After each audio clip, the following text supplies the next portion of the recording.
Welcome back. A violent weekend in Chicago. We say that all too often. Police say 3 people were shot and killed and at least 18 others wounded yesterday. This comes just days after the shocking murder of NBA star Dwyane Wade's cousin, 32-year-old mom of 4, hit by stray bullets Friday while pushing her child, newborn, in a baby stroller near a school on the city's south side. Meanwhile, Donald Trump is causing a firestorm with his response to all of this on Twitter. He tweeted, "Dwyane Wade's cousin was just shot and killed walking her baby in Chicago. Just what I have been saying. African Americans will vote Trump." Critics slammed that tweet as insensitive, but Governor Chris Christie of New Jersey defended Trump, saying many people are missing the point. Safer streets, they want police supported, then they should vote for Donald Trump, because that's what he'll do. He'll appoint an attorney general who will send very clear messages about how law enforcement is to be pursued in this country. And quite frankly, we have seen liberal policies in cities like Chicago, like New York, and others have led to increased crime. What kind of a world do we live in where people get more upset about a man's tweet than they do about a dead mom?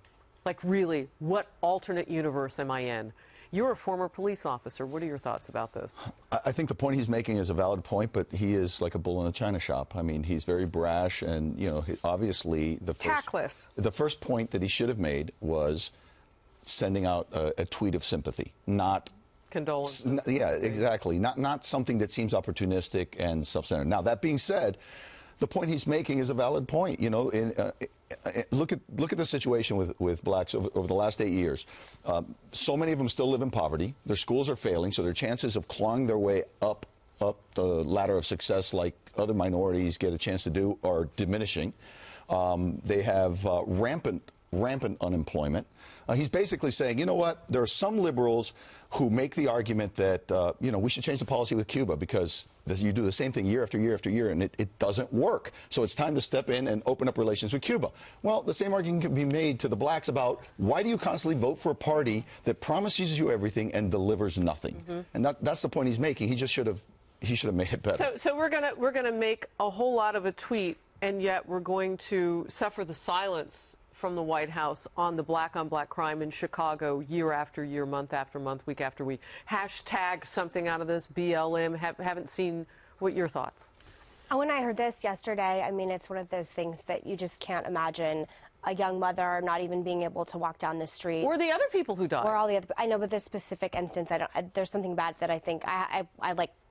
I had to take a breath when I first read it. And you're right, this is President Obama's hometown, and it's sort of this glaring example, all the violence that's happening in Chicago, of his failed policies. And again, I'm not, when I read Donald Trump's tweets, I agree with you that, like, I think he could show a little more sensitivity, saying I mourn for the loss of this at first, but this is something that seems to be spiraling out of control. This is a war zone that's happening in Chicago right now, and we're not addressing it. Now, Chicago's murder rate was already high to begin with, and this year it's 30% higher than last year. Some of what you said is echoed in another tweet by Donald Trump. He didn't stop there. He says, can we pop that up on the screen? Now that African Americans are seeing what a bad job Hillary-type policy and management has done to the inner cities, they want Trump. Melissa?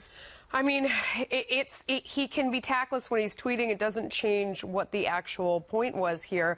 Normally, the left pivots to gun violence. This is gun violence. We have to do something about guns. But you look at Chicago, where the gun laws are incredibly strict. Exactly. So you don't even want to bring that up, because instantly everybody's going to come back with the idea, you know, that the gun laws are really strict there. I mean, it is such a huge problem. It is so overwhelming. That part of the city has become ungovernable, and you wonder for the police force there, what can they possibly do? Something dramatic really needs to change. Well, it's complicated because, Julie, if the police move in, we see what we saw in Baltimore with local politicians wanting to say that the citizens need room to cool off, or whatever the heck the language was, but they need the protection of the very police officers that they say they have bad relationships with. Well, there are two issues here. One is the issue that everybody on this couch brought up, which is Chicago is in a horrible situation. Something does need to be done about it. And every weekend. And there's no disagreement about that. There's no excuse for a major American city, one of the greatest cities in the world, to be suffering from this kind of violence, especially in the African-American community.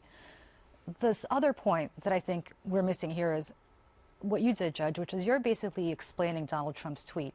And consistently, the problem here is somebody has to go out there who's well-meaning and explain what Donald Trump really meant. And that's You think terrible. that's a bigger issue than the people who are That's not what dying I'm on saying the at all. I streets said of there were two Chicago? separate issues. No, I said there were two Okay. separate issues. I addressed the most important one first. I'm addressing the less important one, but one that's important to people who are looking to vote for Donald Trump. You cannot go out there and have a callous disregard, as he did, and say vote Trump and somehow politicize this without at least acknowledging that there's an epidemic or a crisis going on, or at the very least, expressing condolences to the family. Or that Do you somebody's think the daughter died. president has done that about his the family- hometown? I- At least I he's would hope- talking Have you about heard it. the president do that? I would hope the president has done that. If he hasn't, he should. But we're not talking about the president. But I'm just saying, the president not is not following at right least now. If Trump he had, is you would talking know. about it. But Trump at is least not he talking said, about he it. is talking about it, and we just read the tweets saying so. At least he's talking about it. President Obama has said nothing. Hillary Clinton has said nothing, to my knowledge. At least someone is saying something about the violence that's going on. Well, one thing I will say about the Obama administration that I've learned of late is that they have set up, post his presidency, some programs in inner cities like Chicago. I think Chicago is included on the list from talking with one of his people recently at the Democrat National Convention. But that's not the same as the president coming out on Monday morning and saying, boom, boom, boom. I got this it. is what I'm going to do. Listen. I'm in office for several more months. I'm going home. I'm going to at least... I don't know if this is a protection of Rahm Emanuel, with whom he's very tight, or somehow politically trying to protect him, or That's what, an interesting or what the question. excuse is. I have no idea what the reason is. I think he should have been more vocal. I think he should have done more.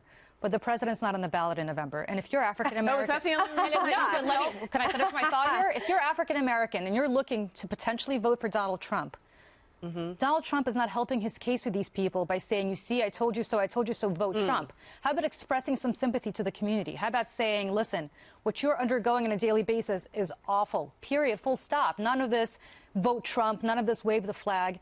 At least acknowledge that first. And then once people start listening to you because they think you're well-meaning, then they can listen to your policies. And that's the difference right there.